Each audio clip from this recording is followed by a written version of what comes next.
எல்லாருக்கும் வணக்கம். நான் ஐயப்பன், பாண்டிச்சேரி ஏம்பலம்ன்ற கிராமத்தில் கடந்த ஒரு 6 வருஷமாக இயற்கை விவசாயம் பண்ணிகிட்ருக்கேன். இது வரைக்கும் நான் பாரம்பரிய விதைகள் மட்டும் பயிர் பண்ணிகிட்ருக்கேன். அதை நேரடி விற்பனை பண்ணிகிட்ருக்கேன். இப்போது இந்த டைம் எள்ளு போட்டிருக்கேன். எள்ளுமே முழுக்க ஆர்கானிக், 100% ஆர்கானிக் தான். எந்த பொருளும் வெளியிலேருந்து நம்ம வாங்கிட்டு வரதில்லை. அதேமாதிரி எந்த பொருளும் வெளியில் கொடுக்கறது கிடையாது. அது இல்லாமல் காய்கறி இப்போ தான் ஆரம்பிச்சிருக்கேன். என் வீட்டு தேவைக்காக ஆரம்பித்து இப்போ கொஞ்சம் லார்ஜ் ஸ்கேலில் போயிட்டுருக்கு காய்கறிகள். அதுக்கப்புறம் நாட்டு மாடு, காங்கிரேஜ் நாட்டு மாடுகள் கடந்த ஒரு 6 வருஷம் வளர்த்துட்ருக்கேன். அதோட சாணம் கோமியத்தை வச்சு தான் மெயினாக இயற்கை விவசாயம் பண்ணிகிட்ருக்கேன். அதோட சாணம் கோமியமில் இப்போ நம்மகிட்ட கனஜீவாமிர்தம் ரெடி பண்ணுறேன். அமிலக்கரைசல், பஞ்சகாவியா, மீன் அமிலம், பழக்கரைசல், இது எல்லாமே ரெடி பண்ணி அந்த தேவைக்கு என்ன பயிருக்கு எப்போ தேவைப்படுதோ அப்போ மட்டும்தான் நம்ம கொடுக்குறோம். அதில் வரக்கூடிய விளைச்சலை வச்சு என் வீட்டுக்கு தேவையான சாப்பாடை நான் எடுத்துக்கிறேன்.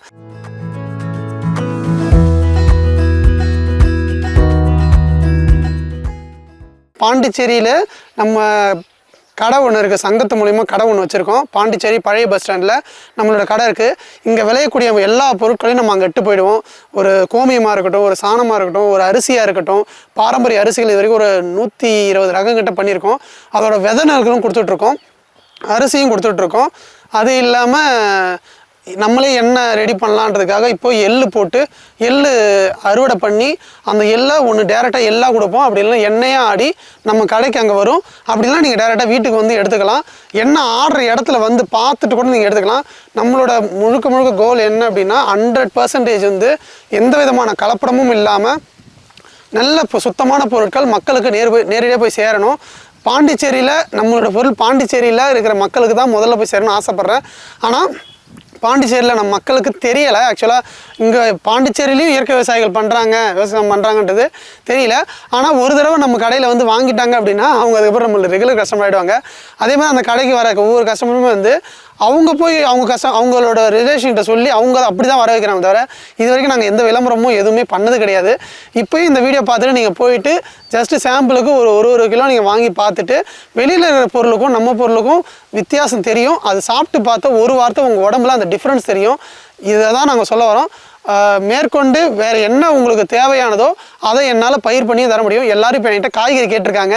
அதனால் இப்போது நாட்டு காய்கறிகள் மட்டும் பயிர் பண்ணிகிட்ருக்கேன். டோகோ தக்காளிலாம் போன ஒரு மாதத்துக்கு முன்னாடி கிலோ கணக்கில் எடுத்து போய் நம்ம கடையில் விற்றோம்.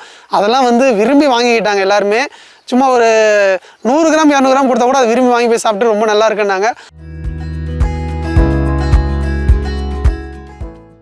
நம்ம எந்த உரமும் எந்த உரக்கடையிலையும் வாங்குறது கிடையாது. ஏம்பலத்தில் 2-3 உரக்கடைகள் இருக்குது.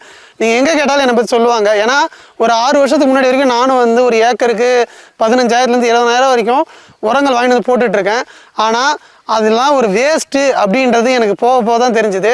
அதுக்கப்புறம் நான் என்ன பண்ணேன்னா ஒரு 4-5 பாரல் வாங்கிட்டு இங்கே வச்சுட்டேன். இது எல்லாமே 200-250 லிட்டரு. இதை தண்ணி பிடிச்சி வச்சுட்டு எனக்கு சாணி அங்கே இருக்குது, நாட்டு மாட்டு சாணம் அங்கே இருக்குது, கோமி அங்கே இருக்குது. ஒரு பாரலுக்கு 10 கிலோ சாணி, 10 லிட்டர் கோமியத்தை ஊற்றி 2 கிலோ இல்லை 1 கிலோ வெல்லம் உள்ளே வச்சுருக்கேன். அழுக்கு வெல்லம். அந்த வெள்ளத்தை போட்டு கரைச்சி விட்டோன்னா ஒரு நாளில் எடுத்தால் அமிலக்கரைசல், 3 நாள் கழித்து எடுத்தோன்னா நமக்கு ஜீவாமிர்தம். இது எல்லாமே என்ன பண்ணுறோம், இது வெஞ்சரி செட்டப்னு சொல்லுவாங்க. நான் எல்லா துண்டுக்கும் பைப் போட்டு வச்சுருக்கேன். எந்த துண்டில் போய் கார்க்கு அங்கே மட்டும் போவோம். இது வெஞ்சுரி செட்டப் சொல்லுவாங்க. இதை நான் நேரில் போய் கேட்கும்போது அவங்க போட்டு தரதுக்கு 15,000 ஆகும் 20,000 ஆகும்னாங்க. ஆனால் எனக்கு கும்பகோணத்தில் ஒரு விவசாயி, எனக்கு தமிழ்நாட்டில் நிறைய இயற்கை விவசாயிகள் கான்டாக்டில் இருக்காங்க. அவங்ககிட்ட நான் பேசும்போது இதை நம்மளே செஞ்சுக்கலாம்ப்பா, இதுக்கு எதுக்குப்பா ஆள் அப்படின்னு சொல்லி என்னை வர சொன்னார். நான் இங்கேருந்து என்னென்ன பொருள் வாங்கணும் மட்டும் சொன்னார். இது FTA-னாரு, இது பெண்டுனாரு, இது ரெடியூசர்னாரு. இதெல்லாம் வாங்கிட்டு வாப்பா. அப்புறம் ஒரு வெஞ்சுரி இதை வாங்கிட்டு வாங்கினாரு. நான் வெஞ்சுரி மட்டும் நல்லா குவாலிட்டியாக ஜெயின் பைப்ஸில் வாங்கிக்கிட்டு மீதி எல்லாம் ஃபினாலக்ஸ் பைப்பில் வாங்கிக்கிட்டு அவர்கிட்ட எட்டு போனேன். அவரே அசம்பிள் பண்ணி இந்த மாதிரி தான் ரெடி பண்ணணும், உனக்கு வாங்கிட்டு வரக்கூடிய விவசாயிகள் நீ ரெடி பண்ணி கொடு அப்படி சொன்னார். நான் அப்படியே எட்டுன்னு இங்கே சொல்யூஷன் போட்டு அப்படியே ஒட்டிட்டேன். இப்போது இது மூலயமா தண்ணி போர்லேருந்து இங்கே வரும்போது இங்கே இருக்கிற ஜீவாமிர்தமோ அமிலக்கரைசலோ இல்லை வெறும் கோமியம் கூட, ஏன்னா டக்குன்னு நான் ரெடி பண்ணேன்னா வெறும் கோமியம் கூட ஒரு 20-25 லிட்டர் 200 லிட்டர் தண்ணி ஊற்றி வெறும் கோமியத்தை மட்டும் அனுப்புவேன். இப்படி அனுப்பி தான் என்னோட நிலம் நல்லா மாறி போச்சு. இப்போ சொல்கிறவங்க எல்லாருமே என்னென்னா, உன் நிலம் நல்லா மாறிடுச்சு, எது போட்டாலும் விளையக்கூடிய சத்து வந்துடுச்சு, நான் நட்டுட்டு கூட வீட்டுக்கு போனால் கூட வளரும்.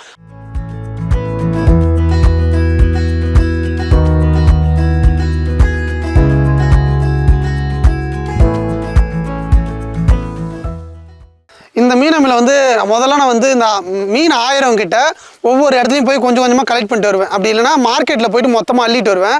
ஆனால் அது வந்து என்ன ஆகுதுன்னா ரொம்ப ஸ்மெல் அதிகமாக வருது. எட்டு வந்து போகிறதுல ஸ்மெல் வந்துடுது. அதனால் என்ன பண்ணேன், நமக்கு ஹார்பர் பக்கம் தான்.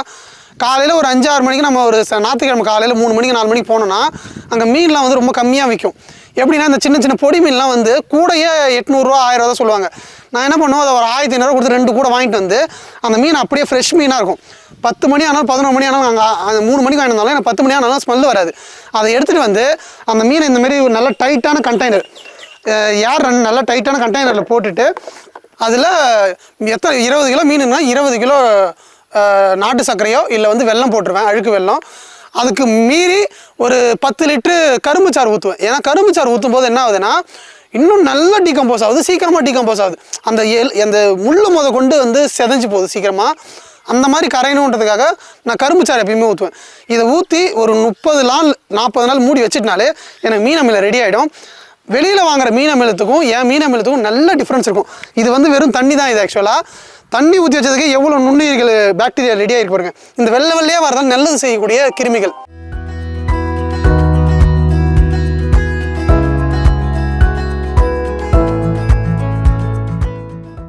இந்த எள்ளு பேர் வந்து பார்த்தீங்கன்னா 8பட்டை எள்ளு அப்படின்னு சொல்லுவாங்க. அதாவது இந்த காய்க்குள்ளே 8 அறைகள் இருக்கும்.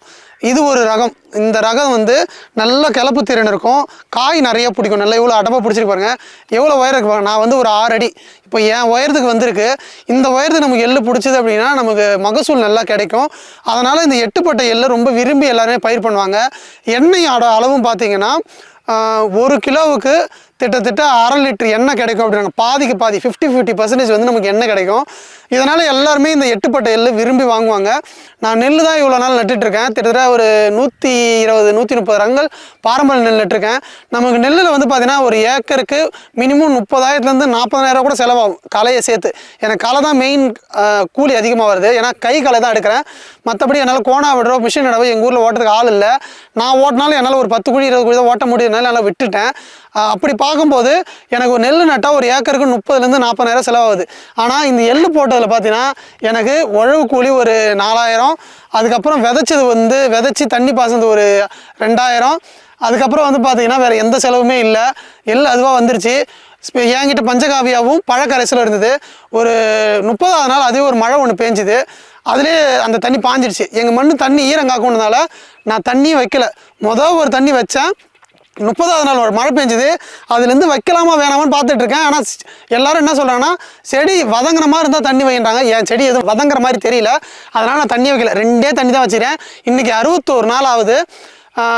40ஆவது நாள் பஞ்சகாவியாவும் பழக்கரைசலும் நான் அடித்தேன். அந்த அடித்ததுக்கப்புறம் தான் முட்டை உயரம் இருந்த என்னோடய எள்ளு இந்த உயரம் வந்ததுக்கு ரீசன் இதுதான். 40ஆவது நாள் அடித்தேன். இன்றைக்கி 20 நாள் ஆகுது. 54ஆவது நாள் மீன் அமிலமும் முட்டை அமிலமும் கலந்து ஒரு ஸ்ப்ரே பண்ணியிருக்கேன். கரெக்டாக முட்டை அமிலம் மீன் அமிலம் ஸ்ப்ரே பண்ணி 6 நாள் ஆகுது. இப்போது இதோட வளர்ச்சி நீங்களே பார்க்குறீங்க. எல்லா இடத்துலையும் வந்து தழைகள் நிறையா இருக்கிற மாதிரி தெரியும். ஆனால் நம்ம எள்ளு பாருங்கள், எவ்வளோ தூரத்துலேருந்து பார்த்தாலும் காய் மட்டும்தான் தெரியுது. அதுலேயே உங்களுக்கு நல்லா தெரிஞ்சிருக்கும் இதில் வந்து எந்த அளவுக்கு இயற்கை முறையில் விளைவிச்சா நமக்கு பலன் கிடைக்கிது அப்படின்ட்டு. மெயினாக அந்த கேன்சர் பிரச்சனை வந்தது ரீசனே வந்து இப்போ ரீசெண்டாக அதிகமாக வந்த காரணமே வந்து களைக்கொல்லி தான் பெரிய பிரச்சனை. இந்த உரம் போகிறது கூட அந்த உப்பு கூட மண்ணை தான் மலடாக்கும். ஆனால் இந்த களைக்கொல்லி தான் நம்ம உடம்புல கேன்சர்ன்ற அந்த நோயை உண்டாக்குறதே அதுதான். அதனால் என்றைக்குமே எந்த விவசாயமே களைக்கொல்லி முதல்ல யூஸ் பண்ணாதீங்க. கொஞ்சம் கொஞ்சமாக இயற்கை விவசாயத்தை வாங்க. இயற்கை விவசாயம் நமக்கு அள்ளி கொடுக்குது. அதுக்கு சான்று நான் மேற்கொண்டு எந்த தகவல் வேணாலும் என்ன கேட்கலாம். நீங்கள்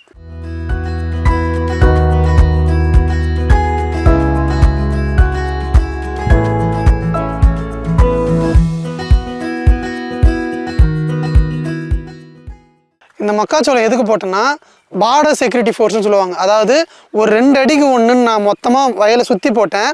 எல்லாமே இந்த அளவுக்கு ஒரு நான் எதிர்பார்க்கல. எள்ளில் ஏதாவது பூச்சி ஊந்துதுன்னா இது ஸ்வீட்டாக இருக்கிறதுனால இதை சாப்பிட்றதுக்காக எல்லா பூச்சி இதில் வந்து அட்ராக்ட் ஆகும்.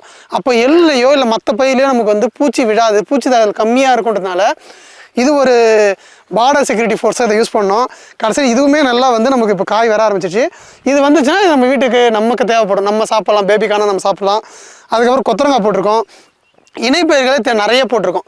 அந்த இணைப்பயிர்கள்லேருந்து வரக்கூடியது நமக்கு உழவு ஓட்டின செலவு, அந்த செலவை அடிச்சுட்டு போனால் கூட எள்ளு வந்து நமக்கு லாபமாக இருக்கும். அதுக்காக பண்ணது. அது கொஞ்சம் நமக்கு நல்லாவே வந்திருக்கு. இந்த வரப்பு ஓரம் இருக்கிறது தான் வாய்க்கா. இந்த வாய்க்கா மூலமாக தான் நம்ம தண்ணி பாசுறோம். இதில் வாய்க்கா பூஞ்சைக்கரை அப்படின்னு சொல்லுவாங்க. அந்த மாதிரி குறுக்க போட்டு தண்ணி பாசக்காக பண்ணோம். ஸோ அந்த இடத்த வாய்க்காலையா நம்ம வேஸ்ட் பண்ணணுன்றதுக்காக இந்த வாய்க்காலில் இணைப்பயிர்கள் நிறைய போட்டோம். துளுக்கு சாமந்தி நட்டோம், அதுக்கப்புறம் மக்காச்சோளம் போட்டோம், அதுக்கப்புறம் காசரக்கீரை போட்டோம். காசரைக்கெல்லாம் அறுத்து விற்றுட்டேன் நான். கொத்தரங்காய் போட்டோம், காராமணி போட்டோம். இந்த மாதிரி எல்லா பயிருமே இதில் போட்டோம். இன்னும் குறுக்க வெண்டைக்காவும் போட்டோம், வெண்டைக்காய் போட்டோம், முள்ளங்கி போட்டோம். ஆனால் என்ன ஆயிடுச்சு அப்படின்னா நமக்கு வந்து பார்த்திங்கன்னா எள்ளு வளர்ந்தவொடனே அதை ஃபுல்லாக அமுக்கிருச்சு. அதனால் முள்ளங்கியையும் வெண்டைக்காவை மட்டும் எடுக்கலை. ஆனால் வெண்டைக்காய் நிறைய காய்ச்சிருக்கு.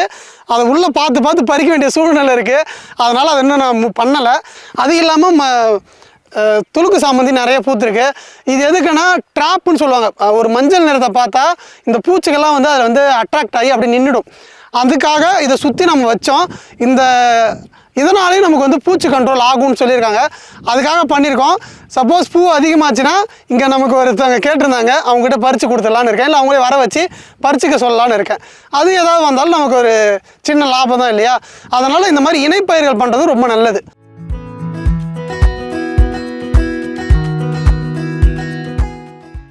இப்போ நம்ம நிற்கிற வயல் வந்து பார்த்திங்கன்னா கருங்குருவை. எல்லாமே கதிர் வர ஆரம்பிச்சிடுச்சு. இதுக்கு பேர் ஏன் கருங்குருவை வச்சாங்கன்னா இதோட இன்னொரு பேர் வந்து பார்த்திங்கன்னா சித்தர்கள் சாப்பிடக்கூடிய அரிசி அப்படின்னு சொல்லுவாங்க. இதில் எண்ணற்ற மருத்துவ குணங்கள் இருக்குது. கருங்குருவை வந்து நெல் கருப்பாக இருக்கும். அதை உள்ளே உரிச்சிங்கன்னா உள்ளே சிகப்பரிசி இருக்கும். ஒவ்வொரு நாட்டு மருந்து நீங்கள் வாங்குனீங்கன்னா அந்த ஒவ்வொரு மருந்துலையுமே இந்த அரிசியை வந்து யூஸ் பண்ணியிருப்பாங்க. ஏன்னா முழுக்க இது மருந்தாக தான் யூஸ் பண்ணியிருப்பாங்க.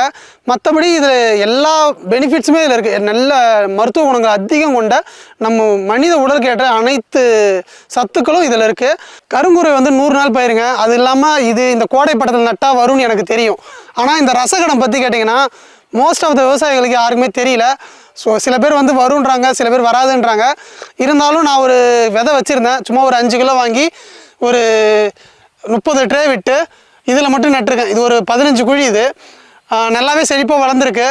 இப்போதைக்கு தண்டு உருண்டுருக்கு. நல்ல வளர்ச்சி இருக்குது. ரசகடம் கோடை பட்டத்தில் நல்லாவே வந்திருக்கு. அதாவது தை மாதம் நட்டு இப்போ கோடை சித்திரை வந்துருச்சு. சித்திரை வரைக்குமே இந்த வெயிலுக்குமே நல்லா தாங்கி வளரக்கூடிய பயிராக தான் இருந்திருக்கு. தண்டு உருண்டுருச்சு. இது கண்டிப்பாக வந்து கதிர் வரும்னு நான் நினைக்கிறேன். கதிர் வந்துடுச்சுன்னா இந்த ரசகடம் நெல்லை விதையாக தான் நான் ஃபுல்லாக கொடுக்க போகிறேன். ஏன்னா நிறைய இந்த விதையில வந்து அழிஞ்சு போயிடுச்சு. ஸோ இந்த மீட்டை எடுத்து இதுக்கப்புறம் இதை தொடர்ந்து பயிர் பண்ணணுன்ட்டு நிறைய தமிழ்நாட்டில் இருக்கிற நமக்கு நிறைய விவசாயிகள் இருக்காங்க. அவங்ககிட்ட கொடுத்து இதை பயிர் பண்ண சொல்லுவேன். இது ரொம்ப நல்லா வந்திருக்கு, நல்லாவும் கிளச்சிருக்கு. அதுதான் இதோட பெனிஃபிட்.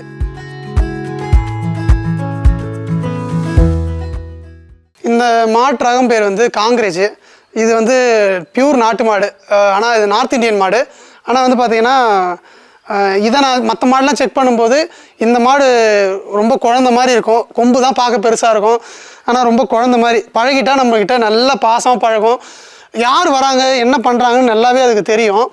அதோட இது இருக்குது இதில். இது காலை நான் வந்து மேட்டிங் பர்பஸ்க்காக யூஸ் பண்ணுறேன். டேரெக்டாக இப்போ மாட்டுக்கு போட்டுட்டு அது மூலயமா தான் வந்து முதல்ல ஊசி போட்டுட்டு இருந்தேன். இப்போ காலை ரெடி ஆனாங்க, காலை மூலயமா இது பண்ணுறேன். இது கணுக்குட்டி வந்து நான் வளர்க்குறேன். இதோட பால் வந்து பார்த்தீங்கன்னா A2 மில்க்குன்னு சொல்லுவாங்க. ஜெர்சி மாட்டு பால் இது பக்கத்தில் வச்சு பார்த்தீங்க அப்படின்னா இது பியூர் ஒயிட்டாக இருக்கும். திக்னஸ் நல்லாயிருக்கும். நல்ல பாக்டீரியாக்கள் மட்டும் அதிகமாக இருக்கும்ன்றதுனால இதை சாப்பிட்டா நமக்கு ரொம்ப நல்லது அப்படின்வாங்க, உடம்புக்கு ரொம்ப நல்லதுன்னுவாங்க. இந்த பால் எல்லாமே நம்மளோட கடைக்கு தான் விட்டு போகிறோம். அப்படிலாம் கேட்குறவங்களுக்கு தயிர், பன்னீர் அதுவும் நம்மளே வீட்டிலே போட்டு நம்மளே தான் கொடுக்குறோம். அதனால் நம்ம பன்னீரும் சரி நம்ம தயிரும் சரி கடையில் நல்லாவே போயிட்டுருக்கு. வேணுன்றவங்க அங்கே போய் வாங்க. எப்பயாவது நாங்கள் நெய் எடுத்தால் இதுலேருந்து நெய்யும் எடுப்போம். அதிகமாக பால் ஆயிடுச்சு நெய் எடுப்போம். அந்த நெய் எடுக்கும்போது மோர் கட்டு வந்துடுவோம். நெய் ஆக்கிறதுக்கு நாங்கள் வீட்டுக்கு வச்சுக்குவோம். இல்லை வீட்டில் யாராவது கேட்டிருந்தாங்க, மருத்துவத்துக்காக கேட்டிருந்தாங்க, இல்லை பிறந்த குழந்தைக்காக எங்களுக்கு வெண்ணெய் வேணும், பிறந்த குழந்தைக்கு கொடுக்குற மாதிரி நெய் வேணும்னு கேட்டால் அவங்களுக்கு மட்டும் நெய் எடுத்து கொடுப்போம், நாட்டு மாட்டு நெய். ஸோ இந்த மாதிரி மட்டும் ரெடி பண்ணுறோம். இதோட சாணம் கோமியம் தான் மெயின் எனக்கு. அதனால் இப்போ சாணம் கோமியத்தை யூஸ் பண்ணி தான் இந்த 3 ஏக்கர் விவசாயமே பண்ணிகிட்ருக்கேன். இப்போ இந்த மாதிரி தான் இப்போ கறந்துட்டுருக்கு. ஒரு வேலைக்கு ஒரு 3 லிட்டர் கறக்குது.